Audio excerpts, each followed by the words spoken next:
Chega final de ano, a gente teve um ano muito tenso, ganhamos um pouco de rugas e etc. Então, alguns pacientes me perguntam, doutor, muitas perguntas no direct. O que eu posso fazer para suavizar as minhas linhas de expressão?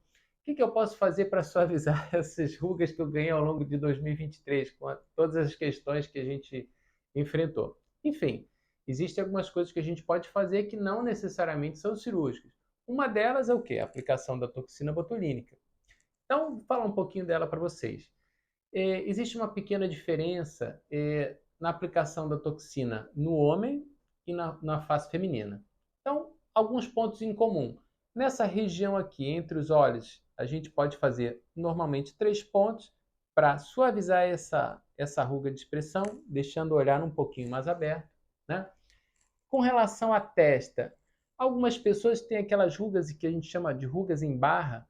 Então a gente pode fazer a aplicação nesse sentido, suavizando, né?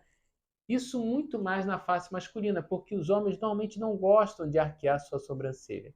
Já a face feminina, que aí entra realmente uma certa diferença, elas normalmente me pedem aqui no consultório para dar alguns pontinhos diferentes para poder ter esse movimento, né? De subir a cauda da sobrancelha, dando esse olhar mais definido, né? Então a gente faz uma aplicação em V com a toxina botulínica, criando esse tipo de efeito, tá? Ao redor dos olhos, para aquelas pessoas que conquistaram alguns pés de galinha como eu esse ano, elas podem fazer algumas aplicações nesse sentido, que vão suavizar e vão deixar esse olhar um pouquinho mais suave. Ninguém fica com a cara diferente porque aplicou Botox. Às vezes as pessoas chegam muito medo, olha, doutor, eu quero aplicar, mas eu não quero ficar diferente. Botox não deixa ninguém diferente, ele só vai deixar a pessoa mais suave. Imagina que você tirou umas férias de 3 meses. É isso, tá? Vai deixar o rosto assim bem mais suave. Às vezes a pessoa também quer subir um pouquinho a ponta do nariz, a gente pode fazer um ponto nessa região, às vezes a gente consegue esse ganho. Algumas pessoas, principalmente os fumantes, eles têm aquele código de barra mais pronunciado, então a gente pode fazer alguns pontinhos aqui, né?